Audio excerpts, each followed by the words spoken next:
Olá, amigos! Estamos de volta para mais um episódio da série O que é o Espiritismo? Este, o episódio de número 50. Bom, para você que está nos acompanhando no canal, hoje nós vamos estudar um tema magnífico colocado por Allan Kardec no diálogo que ele coloca nessa primeira parte. Já estamos no final dessa primeira parte.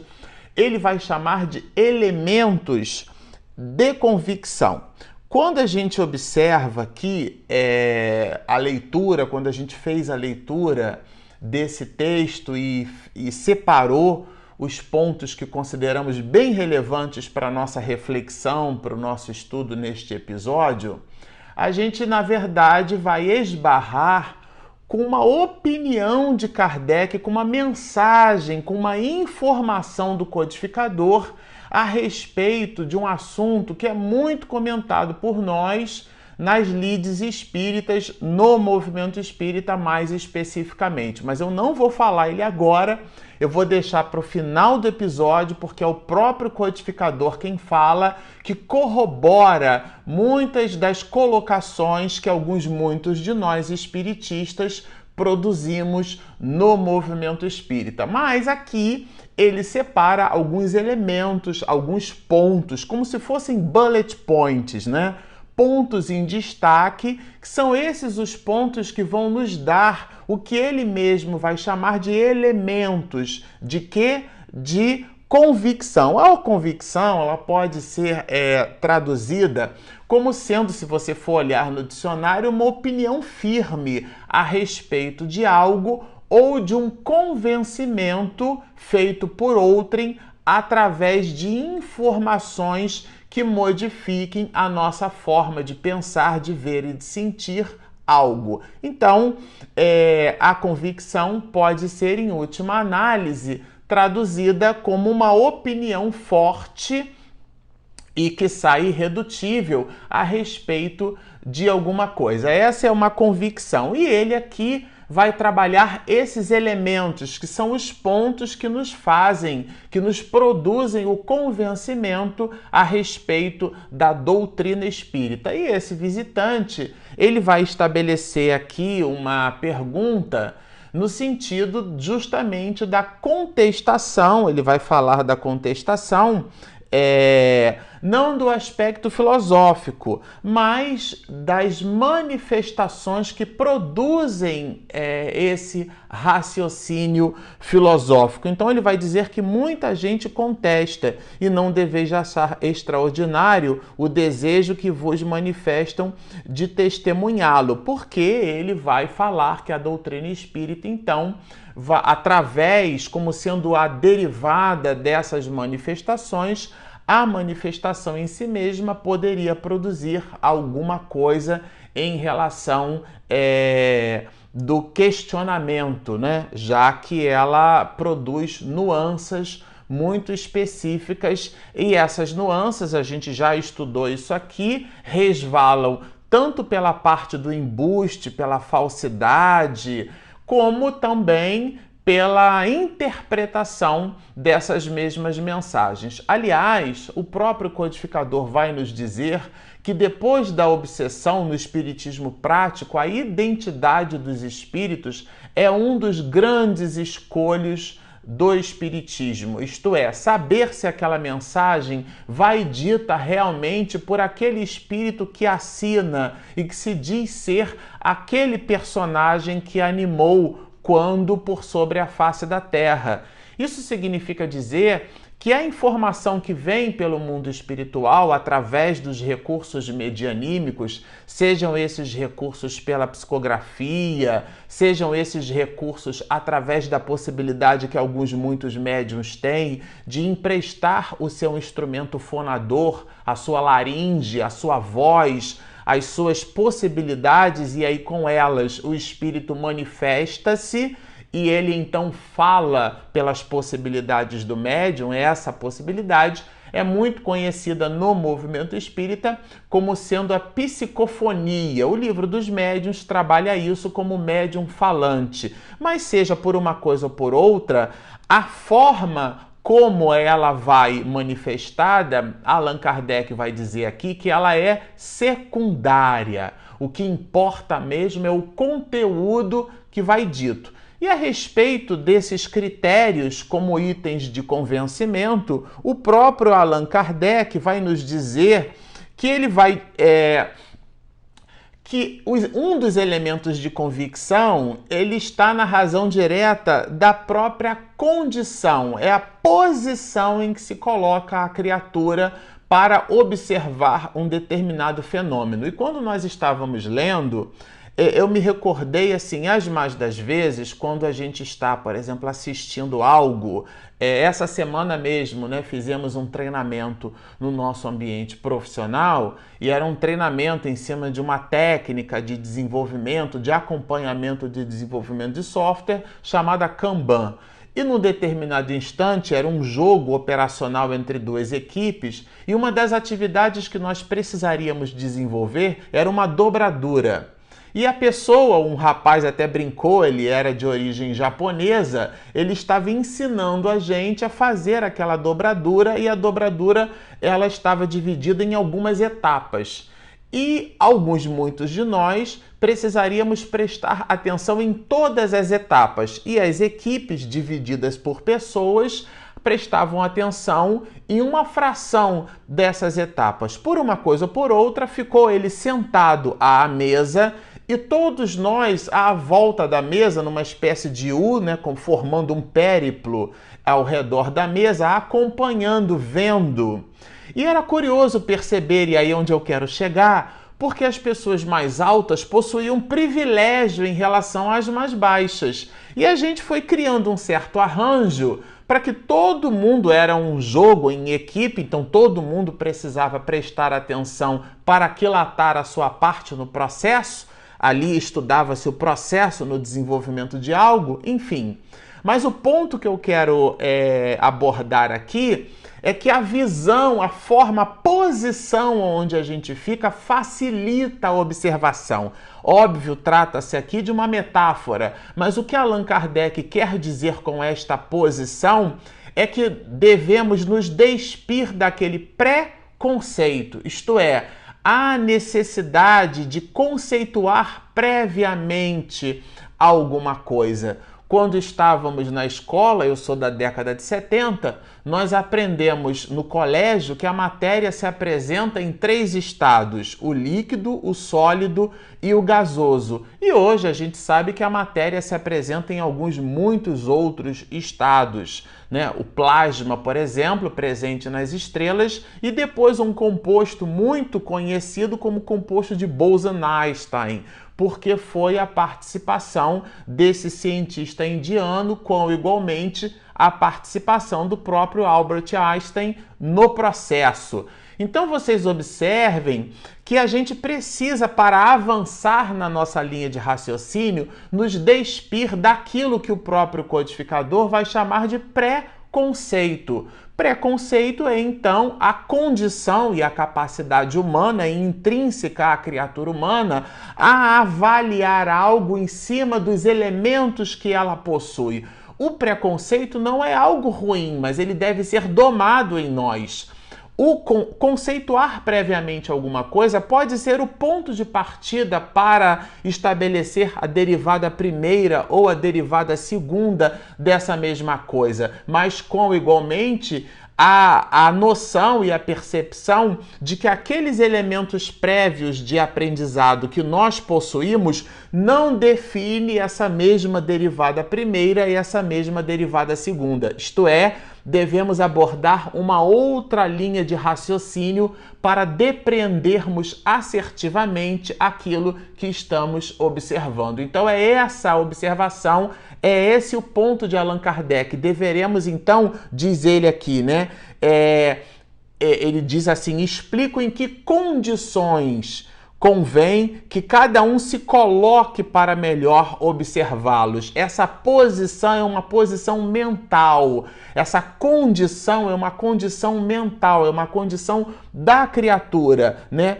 Com qual pessoa é inútil perdermos tempo, diz ele, Allan Kardec, no final, porque muitos de nós estabelecemos linhas de pensamento irredutíveis na hora que estamos aquilatando determinadas posições. A informação, se nos chega nova, os elementos para depreendermos aquela informação são elementos novos, mas muitos de nós nos mostramos irredutíveis e Allan Kardec vai dizer que com esse grupo de pessoa é inútil perdermos tempo, isto é, coloca esse processo de prosélito como uma perda de tempo.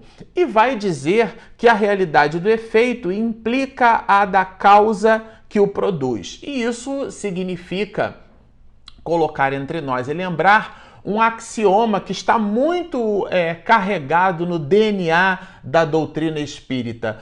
Todo efeito inteligente tem uma causa igualmente inteligente. É o clássico diálogo de Allan Kardec, o professor de Lyon, quando abordado pelo senhor Fortier, dizendo que as mesas respondiam perguntas. E ele então diz para o nosso aprendizado que mesas não têm cérebros para pensar, nem nervos para sentir. Isto é uma visão, é um conceito que coloca Allan Kardec para nós, mas despiu-se desse conceito que poderia ser transformado num pré-conceito e trouxe para nós um axioma. Se o efeito é inteligente, a causa há de ser inteligente. O que é que significa isso?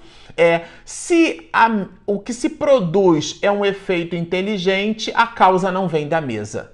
A causa vem de alguma outra circunstância que não da mesa, diferente da coqueluche do século XIX, no efeito das mesas girantes, onde acreditávamos que as mesas respondiam às perguntas. Como alguém achava que aquela brincadeira dos copos eram os copos que respondia à pergunta ou às perguntas. Então ele vai dizer que a realidade do efeito implica da causa que o produz, que deveremos estudar a causa, daí a necessidade das manifestações. Dissemos, a gente sempre coloca aqui, que a reunião mediúnica numa casa espírita é o verdadeiro laboratório, aonde a antena transceptora desta mesma casa espírita sintoniza com o mundo espiritual. E essa sintonia, ela é neutra, ela vai sintonizar para um canal ou para o outro, isto é, para o mundo espiritual superior ou para os espíritos sofredores, a depender da condição da potência medianímica formada pela confluência vibratória de seu próprio grupo. Na prática, é como alguém que coloca uma antena no telhado de sua casa e aquela antena, ela é neutra, ela pode captar vários espectros de frequência. O canal vai depender do dial que a gente sintonizar. Hoje eles são eletrônicos, né? Mas não importa, são frequências. E essas frequências, elas funcionam como a possibilidade do espírito que inunda através de seu pensamento aquilo que ele mesmo irradia. E o médium então vai captar esta ou aquela frequência a depender da sua condição. Portanto, o grupo mediúnico forma uma antena transceptora, captando deste ou daquele em função da maleabilidade que aquele mesmo grupo possui. Mas continua o codificador. Aceitamos o resultado dos cálculos astronômicos sem que nós mesmos os façamos, porque nós admitimos a opinião de outras pessoas em determinados processos científicos. Opiniões essas que, com o avanço da ciência, podem ser igualmente modificados. Então a gente terceiriza determinados pressupostos dentro do estudo e dentro das percepções das ciências como um todo. E no Espiritismo isso não é diferente. Allan Kardec, vai dizer que, conservando vossa opinião sobre as vias e meios que a ela conduziram, ou ao menos não a admitindo senão a título de hipótese, até mais ampla constatação. Porque ele fala que se uma filosofia é igualmente boa, pouco importa a forma como a mensagem chegou. Então, nós vamos perceber no estudo da obra O Livro dos Médiuns que o próprio codificador vai nos dizer que o que importa é o conteúdo da mensagem e não a forma como a mensagem chegou. Às vezes a pessoa ela se vê muito impressionada pelo fenômeno. E o fenômeno, as mais das vezes, ele impressiona sim, mas o que deve ficar retido para a nossa análise não é o fenômeno, é o efeito, isto é, a mensagem, o conteúdo inteligente propagado por este mesmo fenômeno.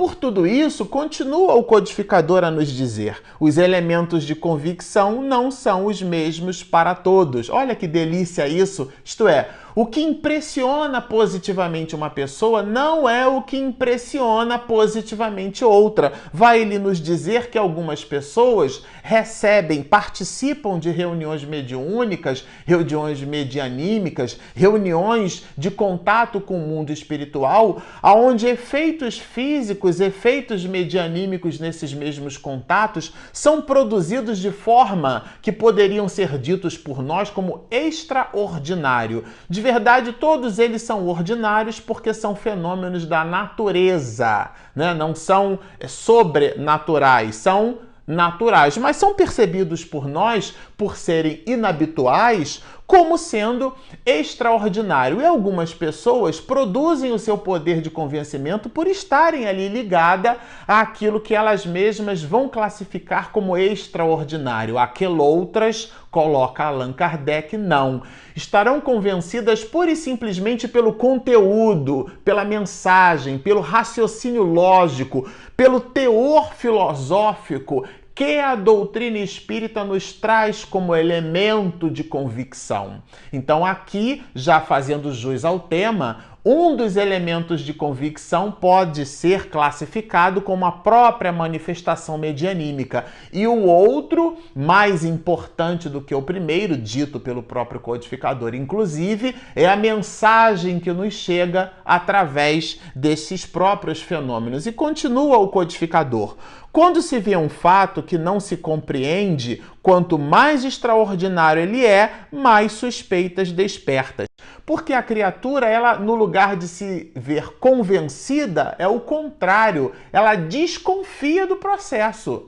Sempre citamos aqui no canal a experiência de Arthur Conan Doyle, que perseguia o espiritismo, porque aqueles fatos eram de verdade extraordinário. Mas ele, Conan Doyle, ele encontrou embuste, encontrou falácia, encontrou falsidade, encontrou arranjos de enganação. Então é preciso que tenhamos muito cuidado e, ao mesmo tempo, acuidade nessas observações do codificador, que se faz através de um diálogo com esse visitante. O mais importante não é convencer: se você não acredita em espiritismo, então eu vou levar você para minha casa espírita.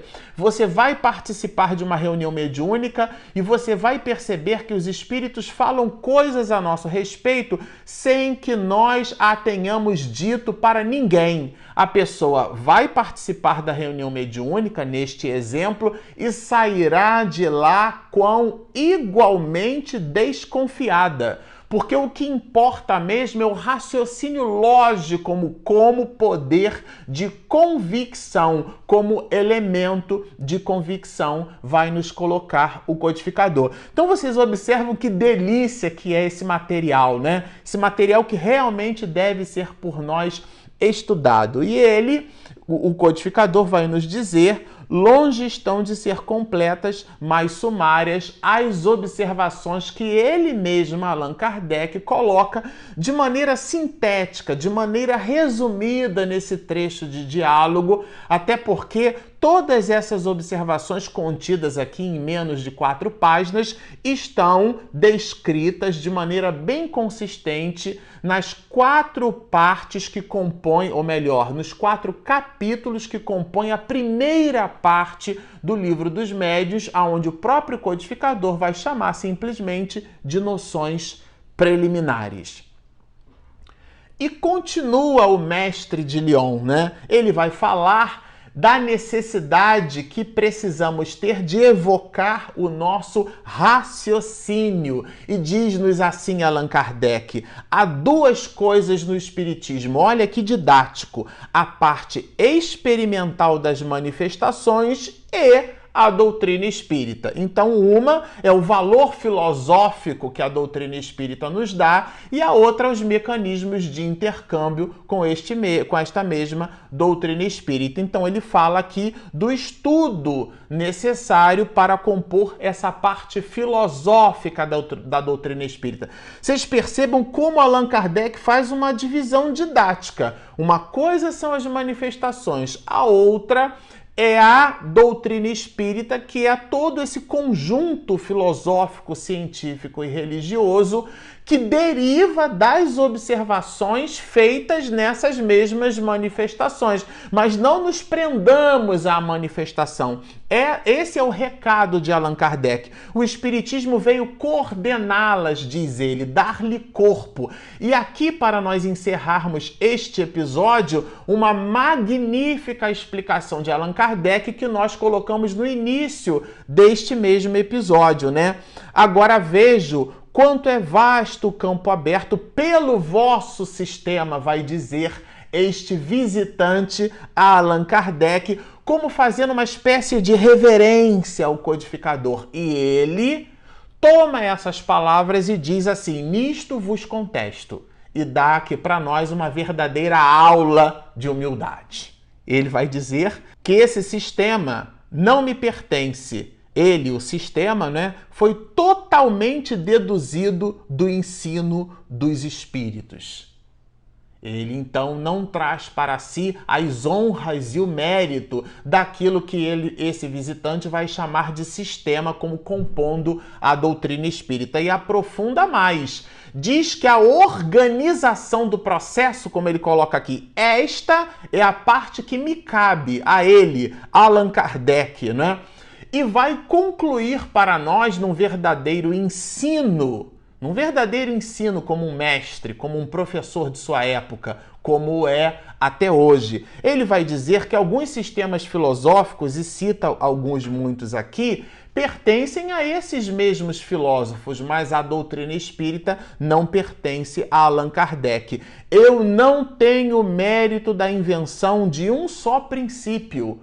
Por isso nós não dissemos que nós somos kardecistas, porque nós não seguimos Allan Kardec. O que seguimos são os princípios codificados. A gente modifica um pouco essa palavra como um gracejo, né? Ele não codificou.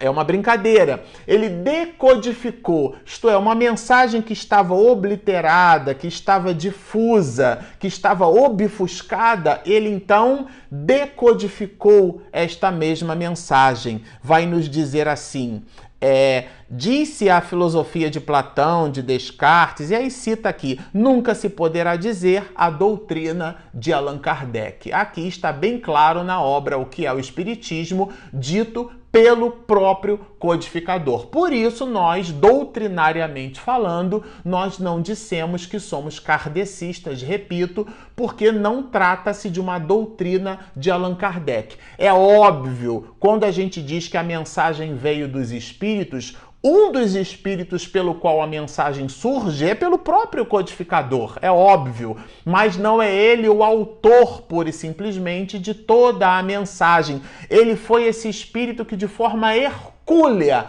organiza todo esse processo. E para nós encerrarmos, ele, Allan Kardec, vai nos dizer assim: o Espiritismo tem auxiliares de maior preponderância, ao lado dos quais somos simples átomos. Isso aqui realmente é um magnífico exercício de humildade do nosso codificador. E com esse exercício de humildade, nós encerramos o episódio de hoje. Bom, se você não sabe, nós estamos no Spotify.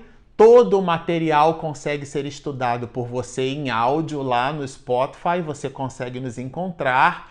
Nós também temos um aplicativo disponível gratuitamente na Google Play e na Apple Store. Então, portanto, sigam-nos no Spotify, baixem o nosso app, fiquem conosco e muita paz.